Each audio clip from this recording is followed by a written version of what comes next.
Hello, everybody. This is Spencer Baird, and this is my little PowerPoint to talk about my future career.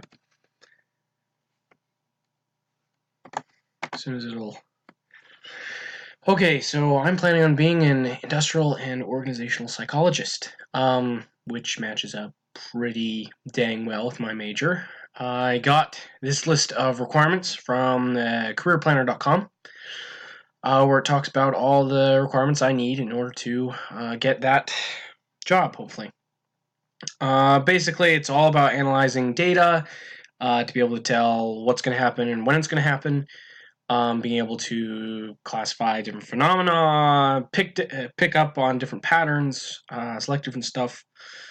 Also, anyway, just a whole bunch of stuff. Basically, for the job description, I would be hired to come in and help to tell a company exactly how to fix certain problems going on with their employees, or overall just to boost efficiency.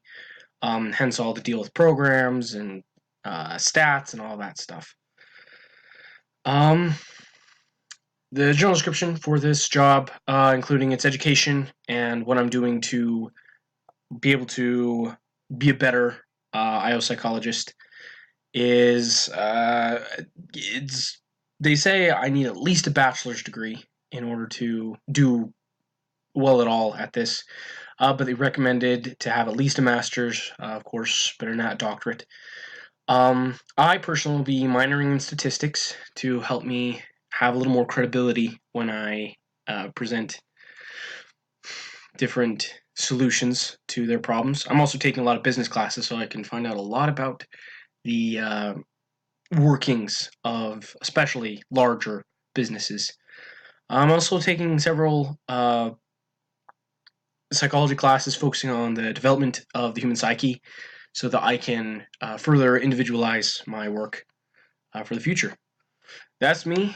I really hate looking at my picture, so I'm not going to stay too long on that. And last of all, the reason I want to be an IO psychologist is because I'm pretty good, and my talents match up very well with what I'm doing with that. It also has a really high pay. I think it's about $92,000 a year is the median wage for one with a master's degree. I can help a lot of people. I've had a lot of struggles being an employee under harsh or sometimes just less than ideal government, and so I'd love to help people out who are dealing with that friction between employee and employer, or between various employees.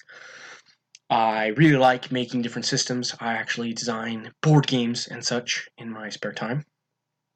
And so this seems like something I very much enjoy doing, program making and implementing different ways of doing things. Ever since I was a kid, I've always had a fascination with business, and I've always been okay at it, at least. Sometimes my ideas got a little out of hand, and overall I didn't have too much willpower to see things through. But rather than being a business manager or whatever, I think this would match up much better. I also love math. I'm pretty good at it, and being a psych major means I'm allowed to use it without it being my absolute focus. In comparison to the chapter 13, where it says strong interest, that seems to match up pretty well with mine. Become a psychologist. Yes, I do intend to become a psychologist. It's a good base degree to get something higher up and later. Not really. I really do just want to be a psychologist with my degree. Good job prep, I guess. I'm not interested in doing a constant job where I work for an individual boss or employee. I'd like private practice if I could get a hold of that. Another reason some people do it is because it's good prep for being able to teach other people, which I definitely think is important, though I'd most like to help teach people in the business area. Some people want to do it to analyze themselves. Not really me. I've always been pretty self-aware, I think. And it's easy. Definitely not what I would say for being a psych major. Thank you.